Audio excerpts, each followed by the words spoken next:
হাই friends, মোৰ অন্য এটা ব্লগলৈ সকলোকে স্বাগতম জনাইছোঁ। আজি মই এটা নতুন ব্লগ লৈ আহিছোঁ। আশা কৰোঁ সকলো ভালে আছে, ময়ো ভালে আছোঁ।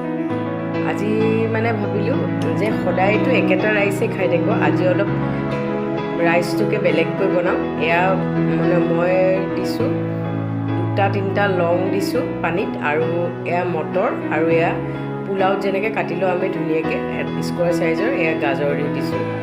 এতিয়া মই বাসমতি চাউলখিনি দিম। ইয়াত অকণমান লিটিল বিট নিমখো দি দিছোঁ, যাতে ভেজিটেবলখিনি অলপ নিমখীয়া এটা টেষ্ট আহে। এয়া মোৰ ধোঁৱা ওলাই থকা ভেজিটেবল ৰাইচ একদম ৰেডি। এইটো ছিজনত ভেজিটেবলবোৰ পূৰা গ্ৰীণ ফ্ৰেছ পোৱা যায়। চ' ভেজিটেবলটো বেছি খালে এনেও হেল্থৰ কাৰণে ভালেই, ভেজিটেবলটো খাব লাগে। চ' আজি অকণমান বেলেগকৈ ভেজিটেবল ৰাইচ এটা বনাই দিলোঁ। Thank you so' much friend.